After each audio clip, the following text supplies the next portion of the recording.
Hi, welcome back to my YouTube channel. ಹೆಣ್ಣು ಮಕ್ಕಳು ಮಾಂಗಲ್ಯ ಸೂತ್ರದ ಬಗ್ಗೆ ತಿಳಿದುಕೊಳ್ಳಲೇಬೇಕಾದ ವಿಚಾರಗಳು ಇಲ್ಲಿದೆ. ನಾನು ಅನ್ನೋದನ್ನ ಬಿಡ್ಬೇಕಂತೆ.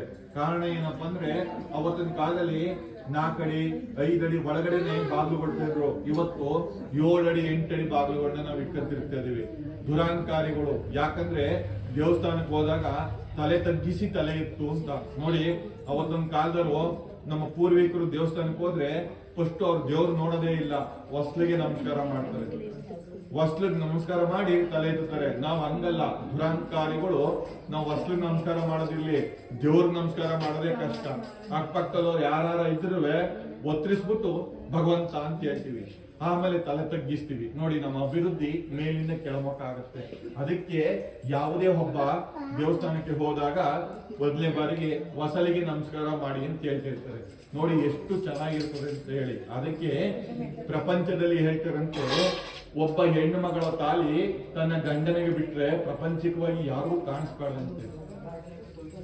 ಯಾಕಂದ್ರೆ ನಾವು 2 ಸರ ಮಾಡ್ಕೊಬಿಟ್ಟಿದೀವಿ, ನಾವು ಚಿನ್ನ ಸರ ಮಾಡ್ಕೊಬಿಟ್ಟಿದೀವಿ ಅಂತೇಳಿ ಎದೆ ಮುಂಬಾಕಕ್ಕೆ ತಿರುಗಾಡುವುದಲ್ಲ. ಕಾರಣ ಏನಪ್ಪಾ ಅಂದ್ರೆ ಸತ್ಯ ಹರಿಶ್ಚಂದ್ರನ ಹೆಂಡತಿ ತಾಲಿ ಅವನಿಗೆ ಗಂಡನ ಬಿಟ್ರೆ ಬೇರೆ ಪ್ರಪಂಚದಲ್ಲಿ ಯಾರಿಗೂ ಕಾಣಿಸ್ತಾ ಇರಲಿಲ್ಲ.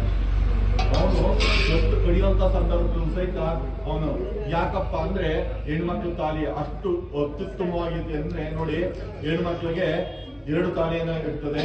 ಒಂದು ಅಪ್ಪನ ಮನೆ, ಒಂದು ಗಂಡನ ಮನೆ ತಾಲಿ ಅಂತ ಹೇಳಿ. ನೋಡಿ, 2 ಹವಳಗಳನ್ನ ಹಾಕಿರ್ತಾರೆ.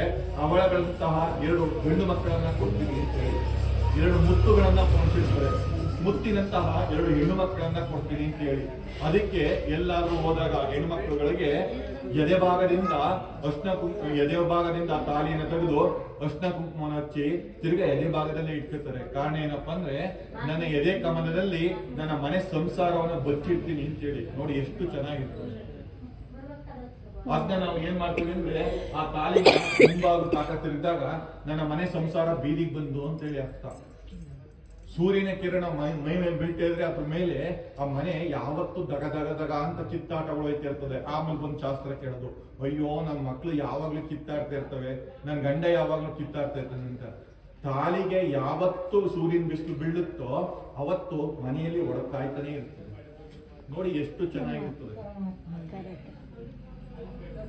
ಅದಕ್ಕೆ ತಾಲಿಯನ್ನ ಮಕ್ಕಳಿಗೂ ಸಹಿತ ಕಾಣಿಸ್ಬಾರ್ದಂತೆ, ಅಷ್ಟು ಜೋಪಾನವಾಗಿ ಇರ್ತಾರೆ. ಅದಕ್ಕೆ ಹೆಣ್ಮಕ್ಳುಗಳನ್ನ ಮಾತೃದೇವೋಭವ ಅಂತ ಹೇಳ್ತೀವಿ. ಮನೇಲಿ ಒಬ್ಬ ಹೆಣ್ಮಗಳು ನಗ್ತಾ ಇದ್ದು ಬಿಟ್ರೆ ಆ ಮನೇಲಿ ಇನ್ನೇನು ಕೇಡೇ ಇಲ್ವಂತೆ. ನೋಡಿ, ಅದಕ್ಕೆ ಹೇಳ್ತಿರ್ತಾರೆ ತಾಲಿ ಎಷ್ಟು ಬೆಲೆ ಇರ್ತದೆ. ನಾವು ಇವತ್ತಿನ ಕಾಲದಲ್ಲಿ ಅದಿಲ್ಲ, ಅಯ್ಯೋ ಗೂಟಕ್ಕೆ ಸಿಗಿಸ್ಬಿಡುವ, ತಾಲಿ ಹೊತ್ತುತ್ತೆ. ಅದಕ್ಕೆ ಹೇಳ್ತಿರ್ತಾರೆ, ಆ ತಾಲಿ ಒಂದು ಸತಿ ಗಂಡನಿಂದಾಗಿ ಅಂದ್ರೆ ಕತ್ತಿಂದ ಕೆಳಕ್ಕೆ ತೆಗೆದ್ರೆ ಗಂಡನ ಆಯುಸ್ಸು 1 ವರ್ಷ ಹಿಂದಕ್ಕೆ ಹೋಗುತ್ತಂತೆ. ನಾವು ಬೂಟಿಸಿಗೆ ಹಾಕಿಸ್ಬಿಟ್ಟು ಹೋಗಿ ಮನೆಗಿರ್ತೀವಿ, ತಾಲಿ ಒತ್ತುತ್ತೆ ಅನ್ನೋ ಒಂದು ವಿಚಾರದಲ್ಲಿ. ನೋಡಿ ಪರಿಸ್ಥಿತಿಗಳು, ಆಮೇಲೆ ನಾವೇ ಕುತ್ಕೊಂಡು ಲಭೋ ಅಂತ ಬಡ್ಕೊಳ್ಳೋದು. ಪರಿಸ್ಥಿತಿಗಳು ನಮ್ಮ ಜನ ಏನ್ ಮಾಡ್ಬೇಕು ಅಂದ್ರೆ, ನಾವು ಏನ್ ಮಾಡಿಸ್ತೀವಿ ಅನ್ನೋದು ಮುಖ್ಯ ಅಲ್ಲ. ನಮ್ಮ ತಾಯಿ ಉಪ್ಪು ನೀರು ಬಿಟ್ಟರು ಚೆನ್ನಾಗಿ ಬಿಟ್ಟಿರ್ತಾಳೆ, ಅಡಿಗೆ ಮಾಡಕ್ ಬರ್ದವ್ರಿಗೆ ಕೋಟಿ ಕೊಟ್ಟರು ಪ್ರಯೋಜನ ಇಲ್ಲ. ಹಾಗೆ ನಾವು ಮಾಡುವಂತ ಧರ್ಮಗಳು ನಮ್ಮನ್ನ ಕಾಪಾಡುತ್ತೆ. ಅದಕ್ಕೆ ಹೇಳ್ತಿರ್ತಾರೆ, ತಾಲಿಯನ್ನ ಬಿಚ್ಚಲೇಬೇಕು ಅನ್ನೋ ಒಂದು ವಿಚಾರಕ್ಕೆ ನೀವು ಬಂದ್ರೆ, ಆ ತಾಲಿನ ಹೇಗೆ ಬಿಚ್ಚಿಡ್ಬೇಕು ಅಂದ್ರೆ, ನಿಮ್ಮ ಮನೆಯಲ್ಲಿ ಅಕ್ಕಿ, ರಾಗಿ, ಜೋಳ, ಭತ್ತ ಏನಾದ್ರೂ ಧಾನ್ಯಗಳು, ಕಾಳು, ಬೇಳೆ ಏನಾರ ಇರ್ತದೆ, ಒಂದು ಬಟ್ಲಿಗೆ ಹಾಕಿ ಆ ಬಟ್ಲ ಮೇಲೆ ಆ ತಾಲಿಯನ್ನು ಇಟ್ಟು, ಆ ಕಾಳುಗಳ ಮೇಲೆ ತಾಲಿಯನ್ನು ಇಟ್ಟು ದೇವ್ರ ಮನೇಲಿ ಇಟ್ಟು, ಭಗವಂತ ನನಗೊಂಚೂರು ಕೆಲಸ ಕಾರ್ಯಗಳಿದೆ ಅದನ್ನು ಮುಗಿಸಿಕೊಂಡು ಬರೋ ತನಕ ಈ ಮಾಂಗಲ್ಯ ನಿನ್ನ ಬಳಿ ಭದ್ರವಾಗಿರ್ಲಿ, ರಕ್ಷಣೆ ಜವಾಬ್ದಾರಿ ನಿಂದು ಅಂತೇಳಿ ದೇವ್ರ ಮನೆಯಲ್ಲಿ ಇಟ್ಬಿಟ್ಟು ಅಥವಾ ಫೋಟೋ ಮುಂದೆ ಇಟ್ಬಿಟ್ಟು ರಕ್ಷಣೆ ಇರುತ್ತೆ. ನೋಡಿ ಎಷ್ಟು ಚೆನ್ನಾಗಿರ್ತದೆ ಅಂತೇಳಿ.